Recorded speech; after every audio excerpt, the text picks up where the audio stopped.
네, 집중 인터뷰 첫 번째 시간입니다. 국회 법제사법위원회가 권재진 법무장관, 한상대 검찰총장 후보자에 대한 인사청문회 실시 계획서를 채택을 했습니다. 인사청문회는 다음 달 4일과 8일에 열릴 예정입니다. 네, 국회 법사위 민주당 간사를 맡고 있는 박영선 민주당 정책위 의장을 연결하겠습니다. 의장님 안녕하십니까? 네, 안녕하세요. 예. 네. 이 한상대 검찰총장, 권재진 법무장관 후보자 인사청문회가 이제 다음 달에 열리는데 네네. 이 생각보다 좀 늦게 열리네요. 민주당은 좀 시간이 필요하다 이렇게 해서 이게 반영된 겁니까? 그렇습니다. 뭐 반영됐다기보다는요. 원래 인사청문회라는 것이 그 인사청문회 요청안이 넘어오면 국회에서 20일 안에 마무리하도록 되어 네. 있습니다. 예.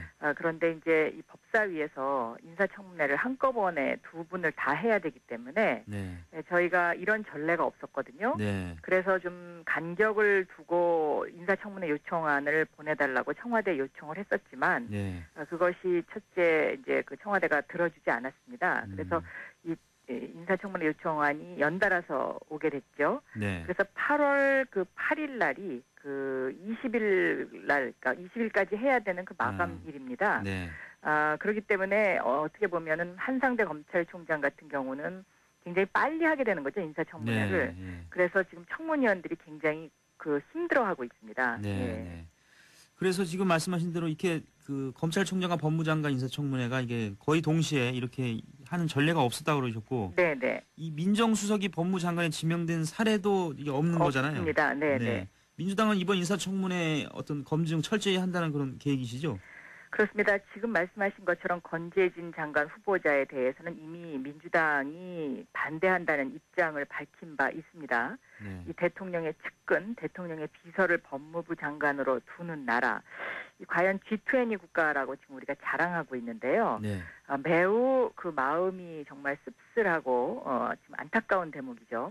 왜냐하면은 군사 정권 시절에도 이런 인사는 하지 못했습니다. 네. 국민의 눈이 무서워서. 그런데 이러한 전례를 남기게 되는 것이 과연 맞는 것이냐 하는 데 대해서 근원적인 그 문제 제기가 있는 것이고요. 네. 오늘 아침 그 언론 보도를 보면은 감사원에서 이제 감사위원을 정치인들 출신을 네. 못하겠다라는 이제 보도가 많이 났지 않았습니까? 네. 이게 이제 은진수 감사위원 사건 때문에 그런데요. 이 은진수 위원 사건 때도 저희 민주당이 정치인 출신이 감사위원 하는 것은 옳지 않다라고 해서 그때 극렬 반대를 했었습니다. 네. 그런데 청와대와 한나라당 측에서는 감사위원회 임명되기 며칠 전에 한나라당을 탈당했기 때문에 이제 문제가 안 된다라고 주장을 해서 이것을 이제 이 자리에 앉혔는데요. 네. 결과가 이렇게 되지 않았습니까? 그래서 이 민정수석이 그 법무부 장관으로 온다는 이 사실 하나만으로도 네. 앞으로의 법무 행정을 펼침에 있어서 이 장관으로 임명이 된다 치더라도 저는 굉장한 난관이 많이 예상되리라고 생각합니다. 네. 왜냐하면 갓나무 밑에서 배나무 밑에서 갓끈을 매지 말라 그랬다고요. 네. 법무부 장관의 그 말투 하나나 언행이나 뭐 여러 가지 사안 처리에 있어서 야당 입장에서는 저것이 과연 객관적이고 공정한 것인가에 대한 의문을 제기할 수밖에 없지요. 네. 더군다나 내년에는 총선이 있고요. 또 대선이 있는 해기 때문에 예. 더욱더 법무장관에 대한 공정성, 객관성이 요구되는 그러한 자리라고 볼 수가 있겠습니다. 네. 네. 이 권재진 후보자에 대해서도 그렇게 여러 가지 문제가 많다 그러시고 이 한상대 검찰총장 후보자 같은 경우에는 이제 이번 최근에는 뭐 논문을 베꼈다는 얘기도 있고 네, 네. 다운 계약 의혹도 있고 이제 위장 전입 같은 경우는 당시에 그 위장 전입은 상당히 어떻게 보면 좀 양해가 되는 사안 아니냐 이렇게 이제 뭐 여당에서는 그런 얘기도 하던데요. 어떤 부분을 보고 그것은 계십니까? 그렇지가 않습니다. 저희가 이제 지금까지 인사청문회를 쭉 해보면은요, 네. 이 MB 정권의 4대 필수 과목이 있습니다. 그러니까 병역, 세금, 그리고 논문 표절, 네. 위장 전입 이런 이제 4대 필수 과목이 있는데요. 이 한상대 후보자의 경우에는 이러한 그 4대 필수 과목에 대한 모든 의혹이 현재로서 제기되고 있는 상황이죠. 네. 조금 전에 말씀하셨던 것처럼 논문 표절 의혹, 이것은 어제 저희 이제 민주당이 제기를 한 것인데요. 거기 그 논문 표절 의혹의 그 구절 뭐 한 6군데 이상이 지금 이제 그 표절된 것으로 저희가 지금 보고 있고요. 네. 위장 전입도 뭐 조금 전에 말씀하셨긴 합니다만은 양해가 됐다라고 한나라당은 이야기하지만 저희가 이 사실을 알아봤는데요. 네. 위장 전입 사과 당시에 친구와 같은 학교를 가고 싶어서 위장 전입을 했다. 이렇게 이제 본인이 변명을 하셨어요. 예.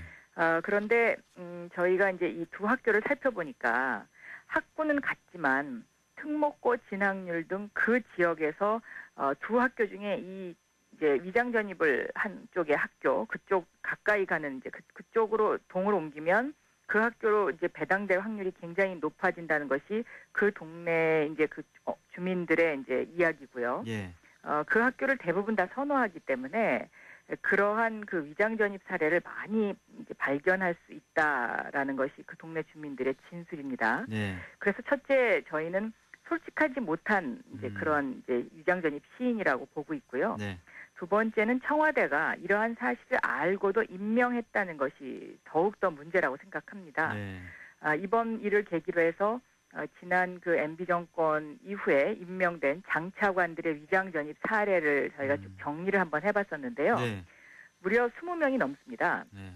그러면 결과적으로 이 정권은 위장 전입 정권이라고 해도 과언이 아니고 네. 일반 서민들이나 국민들은 위장 전입을 해서 벌금을 받든지 징계를 받습니다. 네. 그런데 장차관이라는 분들은 위장 전입을 해놓고도 마치 떳떳한 것처럼 사과만 하면 되는 것처럼 이렇게 이제 어떤 그 의식 구조가 형성이 된다는 것은 우리 사회의 미래를 위해서는 결코 좋지 않다고 생각하고요. 네. 특히 공정사회를 부르짖으면서 이러한 위장 전입 사례쯤이야 하는 이런 그 청와대의 태도는 이중적 잣대로서 국민적 신뢰를 받을 수 없다고 생각하고 있습니다. 네. 네. 이 병역 문제 같은 경우도 이제 한상대 내정자는 이제 허리 디스크로 면제됐고 네. 권재진 후보자는 이제 장남이 이제 그 방위산업체에 근무를 했는데 그렇습니다. 그런 것도 좀 문제가 있다고 보십니까? 네, 이제 한상대 후보자의 경우에는 이 허리 디스크 때문에 이미 이제 언론에 대서특필이 된 상황인데요. 네. 만약에 본인의 해명대로 그 단계적으로 허리가 나빠져서 허리 디스크 수술에서 병역 면제를 받았다고 한다면 제가 그 수술한 병원에 알아봤습니다. 네. 그랬더니 그 당시에 대부분 환자들의 그 엑스레이 이제 촬영 결과 그 사진하고요. 예. 그다음에 이런 수술을 하려면은 그 전에 미리 와서 진료 기록이 쭉 있지 않습니까? 네. 그 진료 기록이 현재 다 보관되어 있는 것으로 지금 제가 이제 확인을 했는데요. 네. 그렇다면 그것을 국민 앞에 공개하는 것이 저는 떳떳하다고 생각을 하고 있고요. 네. 권재진 장관 후보자의 경우에는 지금 장남과 차남 두 사람 모두 지금 이제 그 병역 그 군대를 갔다 오지 않았기 때문에 네.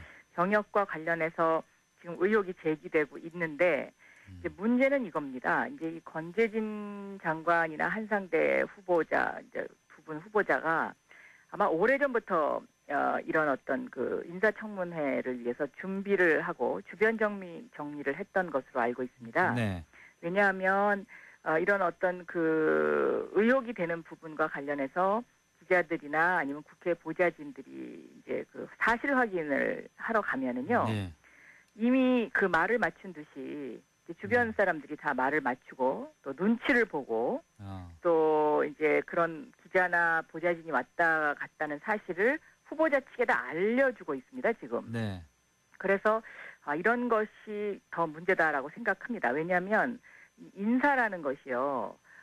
이렇게 밀실에서 사전에 당신 법무장관 앞으로 시켜줄 테니까 주변 정리해라. 예? 예를 들면요. 네. 검찰총장 만약에 시켜줄 테니까 주변 정리해라. 이런 식으로 해가지고 만약에 앞으로 인사청문회가 진행이 된다면 네. 이것은 국민을 속이는 행위죠. 네. 그렇기 때문에 저희가 지금 여러 가지 문제점이 있다고 법사위원들이 보고 있습니다. 네. 네. 자, 이제 저축은행 국정조사 활동은 시작됐는데 네. 증인 채택을 둘러싼 여야 의견이 아직 좁혀지지 않고 있지 않습니까? 그렇습니다. 예. 이거는 앞으로도 이게 좀 어떻게 잘 안 될 것 같다는 우려가 있는데요.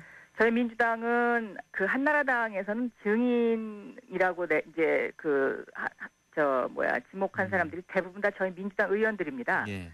그래서 저희 민주당은 다 나가겠다고 했습니다. 그런데 한나라당은 못 나오겠다는 거거든요. 네. 그럼 왜 못 나오겠느냐? 그렇지 않습니까? 당당하게 나와야 된다고 생각하고요. 네. 특히 이제 이 권재진 후보 같은 경우에는 김항식 총리가 당시 감사원장으로 재직하던 2008년, 2009년도 5월 4일 대통령 수시보고 당시에요. 네.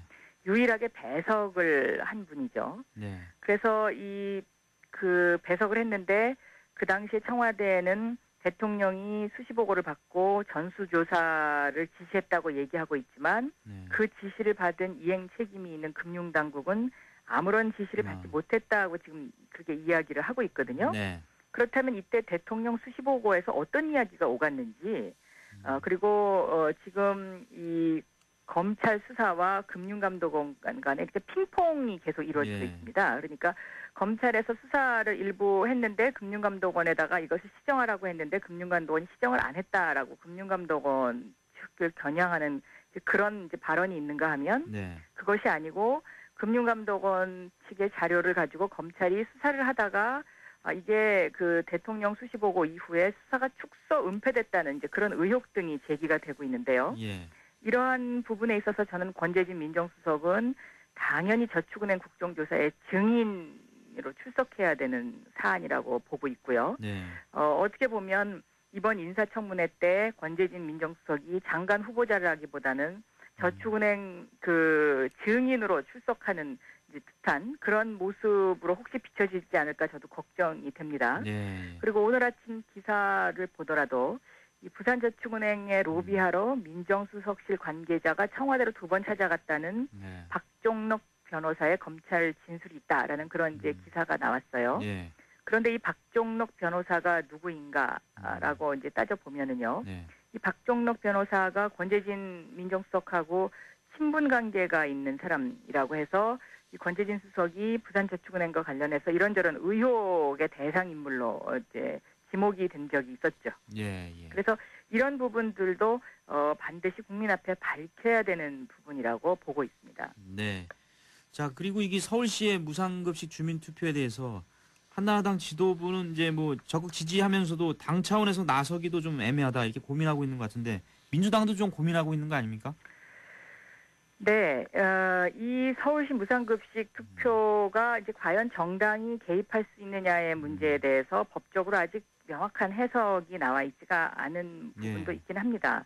그런데 일단 이 서울시 무상급식 투표는 저는 오세훈 시장 개인의 어떤 탐욕이 낳은 아주 나쁜 투표라고 생각을 하고 있습니다. 예. 왜냐하면 이 투표를 하려면 약 180여 원의 예산이 들어가는데요. 지금 무상급식에 서울시가 예산을 배정해야 되는 그 액수가 한 500억 정도 됩니다. 네. 그러니까 이 180여 원의 돈이 있다면 지금 현재도 이 시간에도 43만 명의 그 결식 아동들이 점심을 굶고 있거든요. 네. 그래서 이 아이들 밥 먹이는 게 옳지 않느냐 하는 이제 그런 문제 제기가 있고요. 두 번째는 투표 무용론이 제기되고 있습니다. 예. 왜냐하면 이 투표 무용론은 왜 제기가 되고 있냐면 서울시가 무상급식 투표를 해서 이런저런 가타부타 결정을 내린다 하더라도 네. 이 무상급식과 관련된 부분은 서울시 교육감의 권한이기 때문에 네. 이 투표 결과와 관계없이 서울시 교육감이 무상급식을 하겠다라고 네. 하면 네. 아무런 투표 결과하고 관계없이 투표를 해야 되는 무상급식을 해야 되는 예. 상황입니다. 네. 따라서 이 투표 무용론이 벌어진다면 네. 네. 서울 시민의 세금만 낭비하는 것이 아니냐 예, 예. 이제 그런 지적이죠. 예, 예, 알겠습니다. 오늘 말씀 잘 들었습니다. 네, 감사합니다. 지금까지 민주당의 박영선 정책위 의장이었습니다.